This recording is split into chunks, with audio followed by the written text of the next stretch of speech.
Okay, so we all know who David Hogg is. We all know what the March for Our Lives is, which was the march to end gun violence, but was actually a march to infringe the Second Amendment. What you don't know is that the reason why the March for Our Lives happened, the reason why David Hogg and Emma Gonzalez happened, was because Scooter Braun, who's a record label executive, created it along with George Clooney. And I don't want people to think this is like some expose. I literally just Googled who founded the March for Our Lives.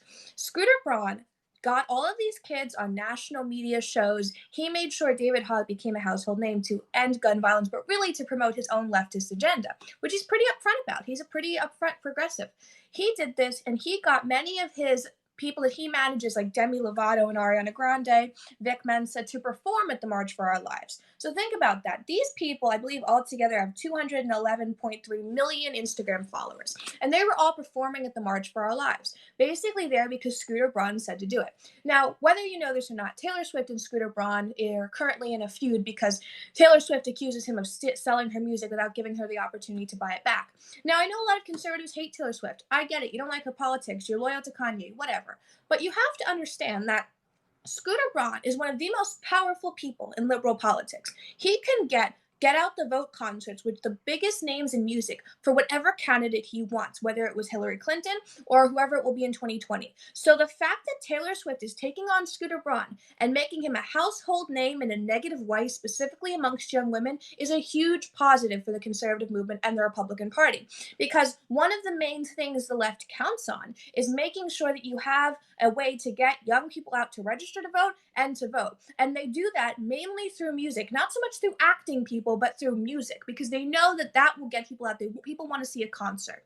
So Scooter Braun was who they turned to. They turned to him to make sure Ariana Grande is doing Get Out the Vote concerts. He helped organize those national Get Out the Vote concerts that David Hogg and Emma Gonzalez and Cameron Kasky, before he quit, were involved in. He was part of the reason why Stacey Abrams became a thing, because she was promoted at all of those concerts. So he was the puppet master behind David Hogg. He was the puppet master behind March for Our Lives. He got so many celebrities to donate money to it, to make it a thing. We would not have had the Summer of Hogg if it hadn't been for Scooter Braun seeing those kids as a political opportunity and turning them into a political powerhouse. And we are not done with those kids. One of them's at Harvard now. They're going to be lifelong activists. That's what Scooter Braun brought to the American political system. And now, because Taylor Swift is in a feud with him because he won't let her perform music that he owns of hers, her fans are going after him. And I see conservatives saying, good for them, Taylor Swift's horrible. Understand that anyone who can diminish Scooter Braun's power going into 2020 is an asset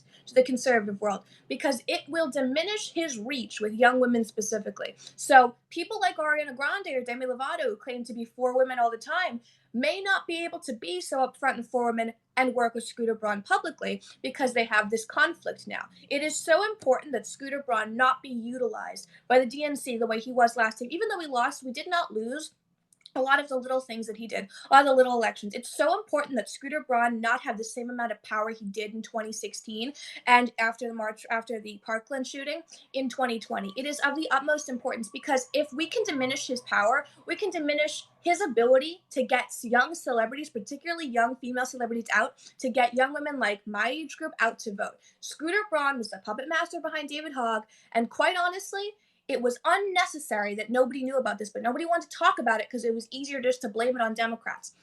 Taylor Swift's fans, the Swifties, should be saluted by the conservative movement, because they are making him a household name in a negative way. And if you think they don't have any impact, Kamala Harris did one fundraiser at Scooter Braun's house, and she never really associated with him again. She never got back into it. She never went to another fundraiser. And that's because the Swifties, Taylor Swift's fans, said, we don't like that. Why are you working with him? Taylor Swift's fans are a political machine, a huge industrial sized political machine. And they're helping to make Scooter Braun's name synonymous with hurting women and stopping young women from achieving. And that's something the conservative movement should want, because Scooter Braun tried to destroy the NRA. He had a hand in the Laura Ingraham boycott because he motivated Hogg to do it. So understand that Taylor Swift should be supported in what she's doing, because Scooter Braun has too much power to mobilize young people in 2020. And I know you're like, oh, Kanye, doesn't matter. Scooter Braun has more power than Kanye West does, and he uses it solely for political reasons for the left. Thank you, everyone, and please retweet this. And understand, I'm not defending Taylor Swift. I'm saying